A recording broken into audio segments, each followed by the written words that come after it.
Your Honor, in the past 2 months, I've secured a residence. I've refurbished that residence and made it an environment fit for children. Those are your words. I'm also holding down a job as a shipping clerk. So I believe I met your requirements. Ahead of schedule. In regards to my behavior, I can only plead insanity. Because ever since my children were born, the moment I looked at them, I was crazy about them. Once I held them, I was hooked. I'm addicted to my children, sir. I love them with all my heart. And the idea of someone telling me I can't be with them, I can't see them every day, well, it's like someone saying I can't have air. I can't live without air, and I can't live without them. Listen, I would do anything. I just want to be with them. You know, I need that, sir. We have a history. And they mean everything to me, and they need me as much as I need them. So please, don't take my kids away from me. This is an issue that I think no matter where you come from, and no matter what you look like, families are important.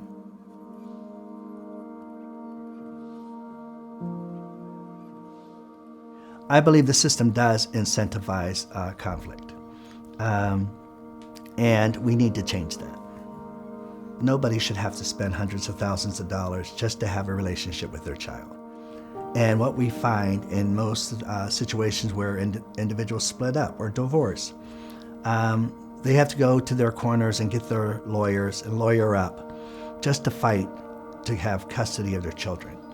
And that's what we want to eliminate. It should be family focused, not court focused, not system focused, but family focused. What I think the legal system fails to realize is that the way in which we handle marital separation actually victimizes the children more. Research that's done in the US and that's done internationally and in other countries has consistently shown that children who have both parents equally involved in their lives when the parents live apart do better on every measure of child well-being, every metric of child well-being, than children who are raised in a sole custody situation. And, this is important, they do almost as well on all of those measures as children raised in intact families. And what this tells us is that the harms that children experience in divorce are not the harms of parental separation, they're the harms of parental deprivation. During the separation, during the divorce, during the alleged abuse, has led to absolutely no relationship with my oldest son anymore. Understand, this is not happening to just me.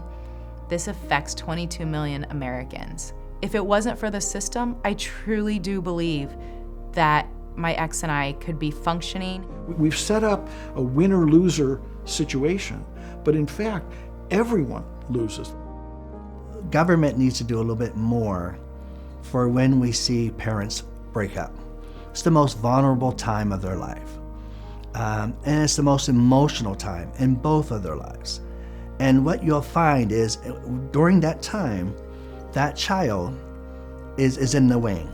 And the policies that have brought forward have hurt a lot of our families. We've seen a lot of division in our families. We've seen a lot of social ills that plague our community that continues to rise. No matter how much money we keep throwing at it, the social ills continue to climb. Let's just support each member, whether you're the woman or whether you're the man. Let's support them and build them up versus allowing themselves to tear each other down. So that was one of the reasons why we brought forth House Bill 508. Is to make certain that both parents are in the lives of the children so that kids can start growing up with both parents in their lives and become more healthier and stronger. The legislature has a responsibility, given the overwhelming research that supports the presumption of shared parenting. The legislature has a responsibility to create for the courts a presumption, rebuttable of course, because shared parenting is not appropriate in all cases, but to create for the courts a presumption that shared parenting is in the best interest of children. Begin with equal shared parenting and move away from that when there are good reasons to move away from that. If we had 50-50 shared parenting from the time that we started down the road of divorce, I truly believe our divorce would not have taken as long as what it did, which was 3 years. And I truly believe the kids would be in a much better emotional state because we would still be having shared parenting at the moment, and they wouldn't have missed out on parts of their life with their grandparents, their aunts and uncles, and with their parents in general, with mom and dad. But when you do see two parents that want to stay in their kids' lives, we need to make certain that that happens. We have done a horrible job in this space when it comes to families. Lawyers, judges have financial gain in this picture. Social workers and people that are in the community, our jobs really is to clean up after the mess that happens from courtrooms. There's so many people up here at the State House. You got a lot of lawyers, you got a lot of businessmen. I'm the only social worker. When we want policy that affects families, we need to make certain that we have people in place to be able to do policy that's meaningful and impactful for the individuals that we serve. That's why I think it's so important for us to get back to the real essence of what social work is about, what the real essence of government's about, is supporting our individuals, our families, and our communities.